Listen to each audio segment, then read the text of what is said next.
अब आप लोगों को लंबी परिनालिका का स्वप्रेरण गुणांक या स्वप्रेरकत्व पढ़ाया जा रहा है।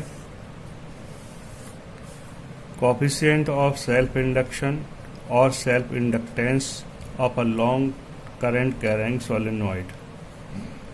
मान ले रहे एक लंबी धारावाही परिनालिका है जिसकी लंबाई स्मॉल l है और उसका अनुप्रस्थ काट का क्षेत्रफल कैपिटल A है। इसमें फेरों की संख्या कैपिटल N है। तो प्रति एकांक लंबाई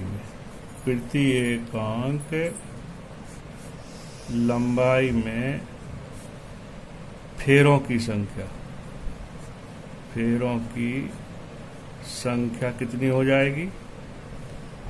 L लंबाई में N फेरों की संख्या है तो प्रति एकांक लंबाई में फेरों की संख्या N/L हो जाएगी। इसको स्मॉल n से रिप्रेजेंट कर सकते हैं।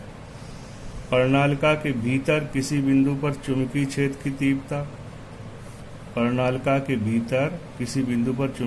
की तीव्रता, μ0 N/L I, जहाँ पर μ0 निर्वात या वायु की चुंबकशीलता है, परमिएबिलिटी ऑफ फ्री स्पेस है। कुंडली के प्रत्येक फेरे से बद्ध चुंबकीय फ्लक्स कितना होगा? ये कुंडली होगी धारावाही परिनालिका हो जाएगी ऐसी। ये धारावाही परिनालिका है, इसमें कोर भी अंदर रख सकते हैं। इसके प्रत्येक फेरे से बद्ध चुंबकीय फ्लक्स फाई B = B/A। ये अनुप्रस्थ काट का क्षेत्रफल हो जाएगा, B चुंबकीय क्षेत्र हो जाएगा। B की वैल्यू यहाँ से यहाँ प्लेस कर दें, μ0 Ni L A। परिनालिका में फेरों की संख्या कितनी है? कैपिटल N है फेरों की संख्या। तो कुल परिनालिका से बद्ध कुल चुंबकीय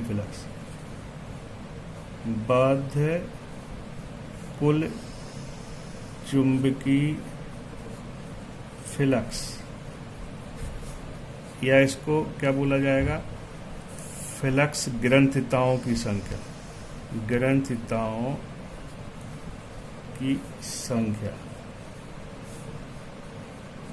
N/B = फाई की वैल्यू कितनी है? ये है, तो इसमें N से मल्टीप्लाई हो जाएगा। N μ0 Nia/L, तब क्या आ जाएगा रिजल्ट? μ0 N² Ia/L। अभी हम लोग पढ़ चुके हैं किसी भी परिनालिका का स्वप्रेरण मान ले रहा है, स्वप्रेरण गुणांक कितना है? L है।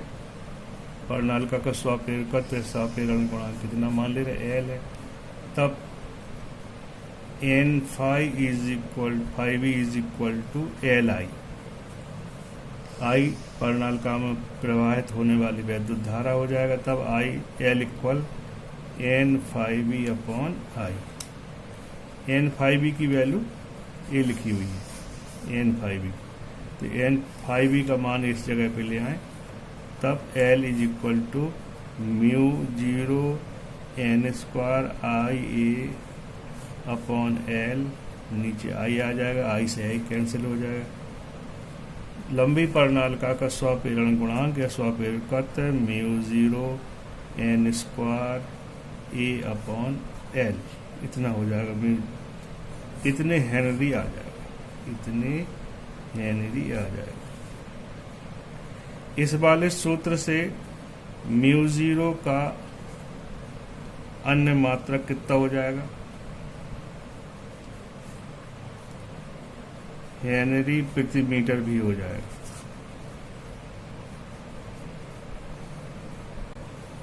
इसी में देखिए जो धारावाही परिनालिका है उसके अंदर जो करोड रखा है, करोड रख दे रहा है। करोड की जो चुंबकशीलता मान ले रहा है, करोड के पदार्थ की परिनालिका के भीतर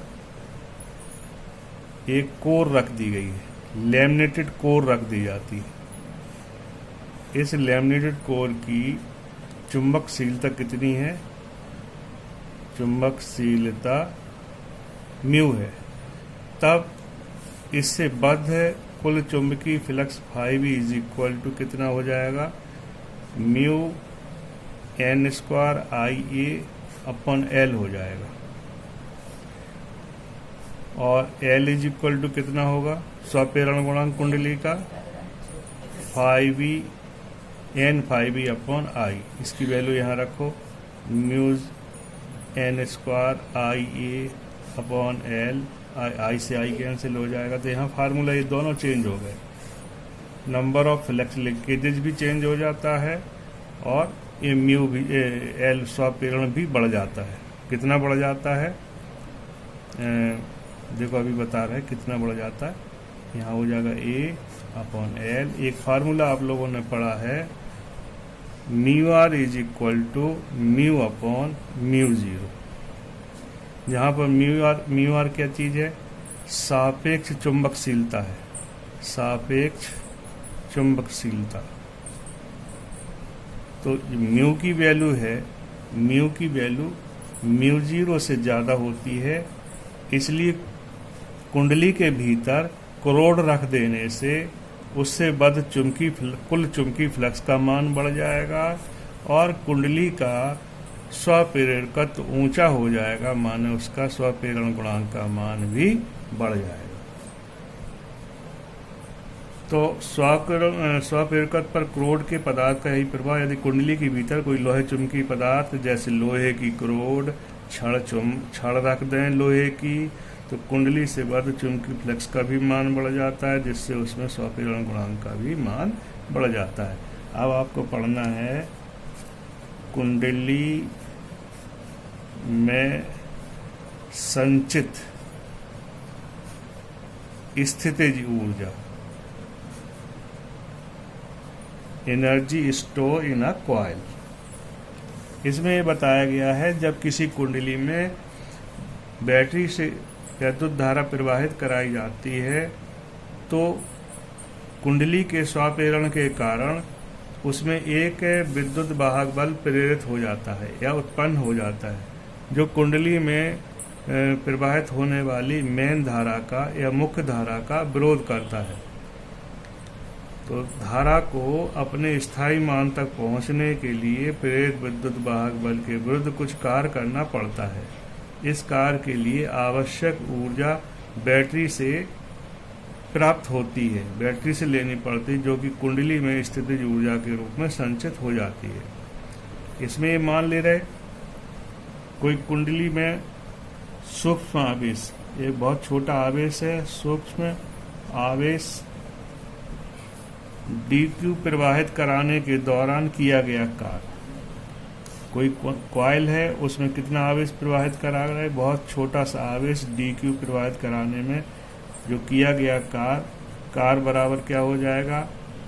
विद्युत वाहक बल का संख्यात्मक मान, विद्युत वाहक बल का संख्यात्मक मान या आंकिक मान इंटू dq। और विद्युत वाहक बल का वैल्यू क्या होती? E equal L minus L D I upon D T. आंकिक वैल्यू रखी जा रही है तो यहाँ माइनस साइन नहीं रखा जाएगा, तो डी डब्ल्यू बराबर हो जाएगा L D I upon D T D Q. D I upon इतना हो जाएगा, D I upon D T D Q. D W is equal to हो जाएगा L D I D Q upon D T. D Q upon D T क्या बता रहा है? आवेश प्रवाहित होने की दर इज इक्वल टू आई, प्रवाहित धारा के बराबर हो जाएगी, तात्कालिक धारा हो जाएगी। उस समय कितनी धारा उसमें प्रवाहित हो रही है? एल डी आई आई। अब उसको किया गया कुल कार्य निकालना है, कितना कार्य आएगा? मान ले रहे कुंडली में जो स्थायी धारा है कितनी है? I0 है। एकदम तो धारा प्रवाहित हुई नहीं, पहले कुंडली में धारा कितनी थी बैटरी लगाने से पहले, 0 धारा थी। 0 से कितनी धारा स्थायी मान तक बढ़ाई जा रही, I0 इतना, ये लिमिट हो गई इतनी, 0 से I0 धारा बढ़ाई जा रही है। और इस धारा को या प्रवाहित कराने में प्रेरित विद्युत वाहक बल के विरुद्ध कुछ कार्य करना पड़ता। वही कार्य क्या है, ये कुल कार्य dW उसकी पोटेंशियल एनर्जी में स्टोर हो जाएगा, स्थितिज ऊर्जा के रूप में संचित हो जाएगा। तो लिमिट लगेगी 0 से I0 I/dI।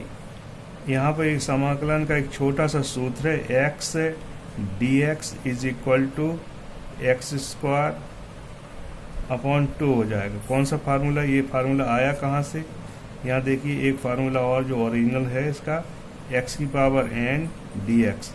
तो फार्मूला होता है जितनी भी पावर है उसमें एक ऐड हो जाता है और टोटल पावर से डिवाइड कर दिया जाता है, ये समाकलन का फार्मूला। अब यहाँ पे फार्मूला अप्लाई करें तो u is equal to I अकेला है तो यहाँ पर कुछ नहीं है, तो पावर कितनी मानी जाती, 1 मानी जाती, 1 सूत्र का आ जाता, तो यहाँ x² हो गया था बटे 2 हो गया।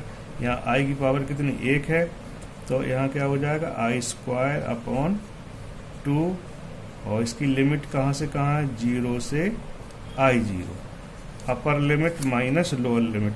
लिमिट अप्लाई करो, I की जगह I0 प्लेस करेंगे तो I0² माइनस 1/2 बाहर ले लेंगे, 1/2 बाहर आ जाएगा कॉमन होकर के।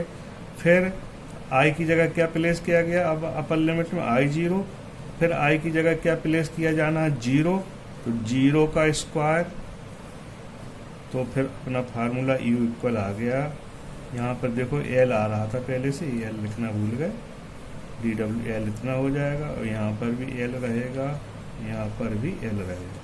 तो L I0² अपॉन 2 या 1/2 L I0², इतना जूल इसकी कुंडली की स्थितिज ऊर्जा होगी। कुंडली में संचित स्थितिज ऊर्जा का सूत्र इतना होगा, U इक्वल 1/L I0², इसका मात्रक जूल होता है। अब आपको पढ़ना है प्रेरकों के श्रेणी क्रम तथा समांतर क्रम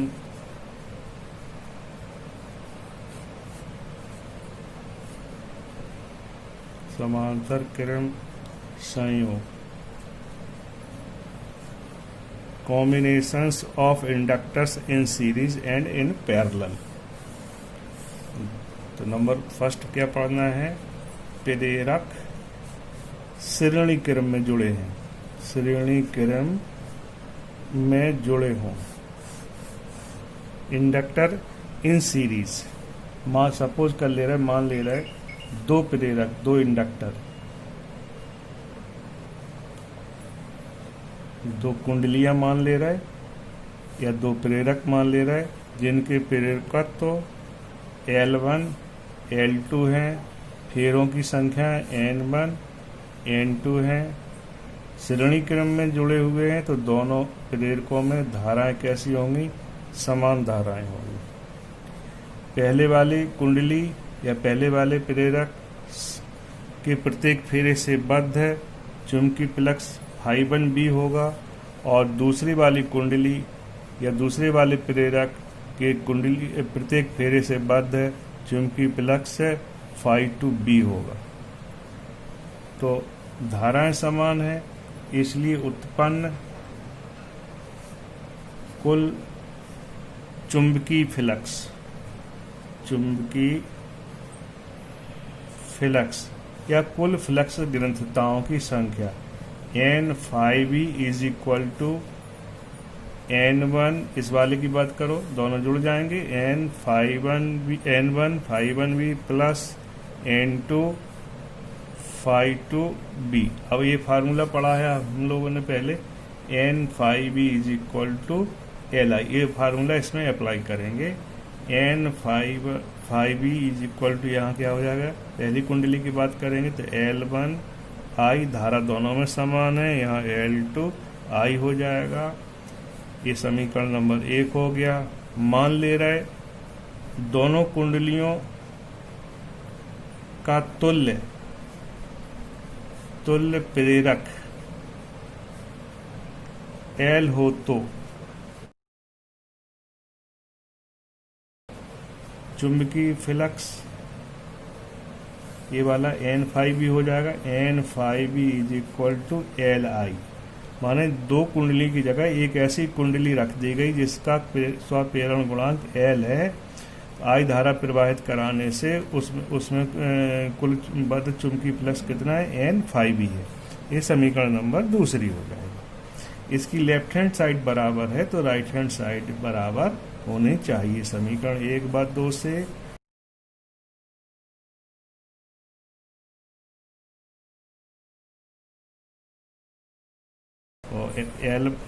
L I is equal to L1I plus L2I।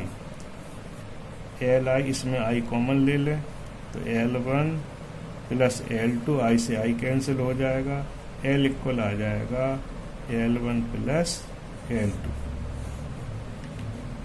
ये बिल्कुल प्रतिरोधों की तरह व्यवहार कर रहा है। जैसे प्रतिरोधों को श्रेणी क्रम में जोड़ देते, जैसे मान लो दो रेजिस्टर होते, यहाँ दो रेजिस्टर होते, प्रतिरोध होते R1 R2, तो उनका तुल्य प्रतिरोध कितना आता है, R बराबर R1 प्लस R2। याद करने के लिए आपको जैसे कैसे फॉर्मूला याद किया जाए, R बराबर R1 प्लस R2 होता है, ऐसे यहाँ पर L बराबर क्या होगा, L1 प्लस L2। जब प्रेरक कौन से क्रम में जुड़े हों, श्रेणी क्रम में जुड़े हों। अब प्रेरक कौन से क्रम में, समांतर क्रम में बताया जा रहा है।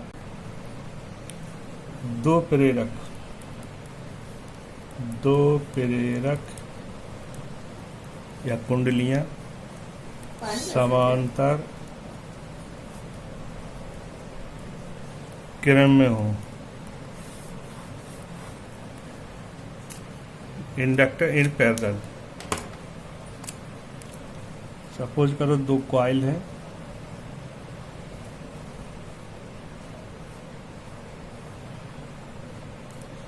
इसका प्रेरक L1 है, प्रेरक माने स्वप्रेरण गुणांक L1 है, और दूसरी कॉइल है, उसमें निश्चित कुल फेरों की संख्या कुछ ना कुछ होगी। इसका प्रेरक कितना है, L2 है। दो बिंदुओं A और B के बीच में ऐसे समांतर क्रम में इस चित्र के हिसाब से जोड़ी गई है। किसी स्रोत से किसी भी प्रकार से जब चुंबकीय फ्लक्स में इनमें परिवर्तन कराया जाता है दोनों कुंडलियों में, तो इसमें जो प्रेरित धारा उत्पन्न कर, पहली कुंडली में सपोज करो प्रेरित धारा I1 है, दूसरी कुंडली में प्रेरित धारा कितनी I2 है, और कुल धारा सपोज करो कुल प्रेरित धारा I हो गई।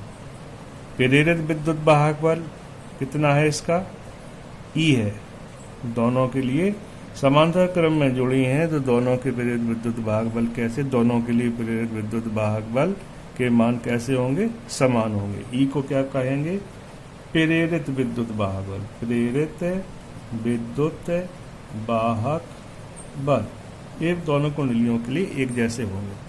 सब पहली कुंडली में फेरों की संख्या कितनी है, N1 है, और दूसरे में कितनी है, N2 है। पहली कुंडली में उत्पन्न प्रेरित विद्युत वाहक बल E is equal to minus L1 DI upon DT हो गया। तो DI1 upon DT, DI1 upon DT is equal to minus E upon L1। इसी प्रकार से दूसरी कुंडली में DI2 upon DT is equal to minus E upon L2।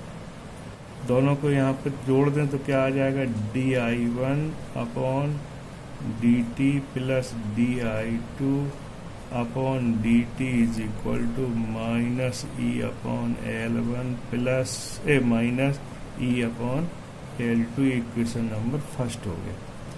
इस वाले पॉइंट पर देखें, संधि ए पर देखें, किरचॉफ का प्रेरक नियम लग जाता है।